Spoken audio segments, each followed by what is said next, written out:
ça veut dire céleste. Je crois qu'il faut traduire ça autrement en disant qu'il est capable de voler. Je pense que c'est plus simple. En ce qui concerne le mot tumida, ça veut dire grassouillet. Donc on voit bien que c'est un petit coléoptère qui est grassouillet, et malgré tout il vole. Et c'est bien là le drame. Il fait 5 à 7 mm de long, c'est-à-dire qu'il est grand à peu près comme une coccinelle, il est tout noir, et on voit les parties extrêmes de son thorax qui sont pointues et recourbées. Il est assez facile à reconnaître, ses antennes sont à peu près comme toutes les antennes de nombreux coléoptères, en particulier celles des hannetons. Le reste, il est noir.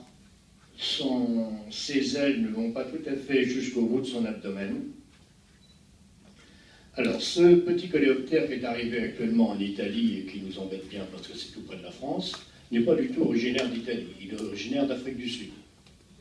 Donc, dans un premier temps, il est parti d'Afrique du Sud sur un bateau et il a débarqué à Charleston, en Caroline du Sud, aux États-Unis.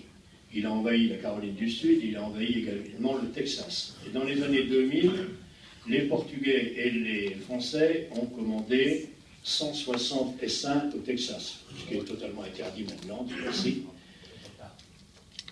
Trop tard, 60 ont été livrés au Portugal, 100 à la France. Les Portugais ont inspecté les ruches, elles avaient Etina tumida. Ils n'ont pas fait le détail, ils ont tout brûlé. En France, on n'a rien fait. Et chance, nos 100 ruches n'étaient pas contaminées.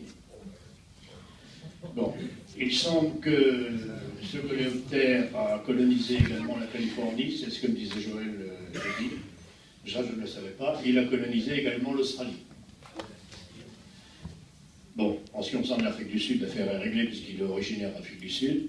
L'Italie, je ne sais absolument pas comment il est arrivé en Italie.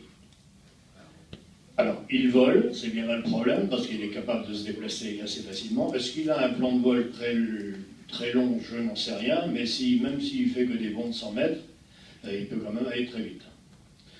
Bon, alors, il pond dans la ruche, il fait ses besoins dans la ruche, il mange le miel et la cire, c'est-à-dire qu'il contamine totalement la ruche, mais pire encore, il pond dans la terre, sous la ruche.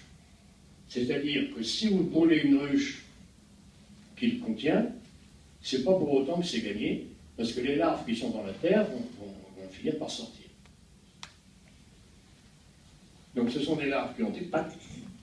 Je dis des larves, ce ne sont pas des chenilles, contrairement à la faustelle, qui est une chenille de papillon. Là, c'est une larve de coléoptère. Bon, que faire pour ne pas l'avoir en France? C'est extrêmement difficile. Je crois que la première chose et la seule chose à faire, c'est de ne pas acheter des seins à l'étranger. Il n'y a pas, surtout pas ni en Italie ni en Grèce, bien évidemment. Voilà, c'est à peu près tout ce que j'ai à dire sur ce coléoptère que l'on connaît assez mal, puisqu'il n'existait pas en Europe jusqu'à maintenant. Ouais, il est tout petit. Si vous voyez un petit coléoptère noir, vous pouvez toujours le prendre et me l'envoyer. Moi, je vous l'identifierai très rapidement. Ou vous prenez une photo, vous m'envoyez par mail. Question. Il peut y avoir une contamination par le miel en achetant du miel grec ou italien? Non, je ne pense pas. Par les agrumes. Il peut arriver avec des fruits. C'est le problème, c'est ce qui a dû arriver en Italie et c'est ce qui a dû arriver au Texas. Hein. Il est arrivé par bateau, hein. Par avion, mais... C'est la mondialisation. Il n'est pas capable, il n'est certainement pas capable... Le frelon asiatique n'est pas capable de traverser la Manche, a fortiori, Etina tumida n'est pas capable de traverser le Pas-de-Calais. Non. Le Channel, Charles, maintenant, le frelon asiatique, sous la Manche. 30 km, non. Le plan de vol d'un frelon asiatique, c'est 700 mètres. Hein. Ouais, bon, on verra. Mais il peut faire escale sur un bateau en cours de route. Là, moi, j'ai beaucoup navigué et on a pris des oiseaux à Panama et on les a retrouvés à Brest. Hein. Et ils ont passé toute la traversée de l'Atlantique à bord du bateau. Alors c'est possible pour les coléoptères et pour les frelons. Bon. Vous avez des questions sur les coléoptères? Question là-bas. La conduite à tenir, et bien quand vous observez, quand vous faites des visites, ben maintenant, pour l'instant, rien. Bon.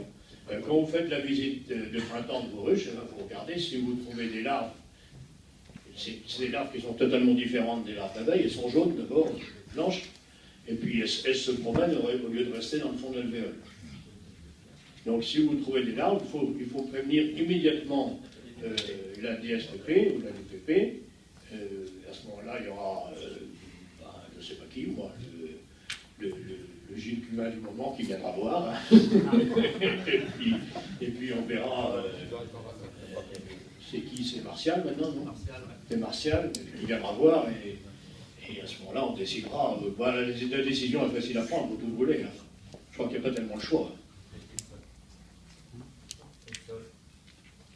Ah, le sol. Ah, comment traiter le sol? Je n'ai aucune idée. C'est ici, je sais, malheureusement, pour traiter le sol, eh ben, on utilise les insecticides. C'est la seule façon, pour l'instant, je sais bien, pour l'instant, mais si on peut sacrifier quelques mètres carrés que de... Voilà. Mais ne soyons pas trop pessimistes, parce que je connais bien la famille Duguay, ce sont les éleveurs là, du Mans. Près du... Il est vert,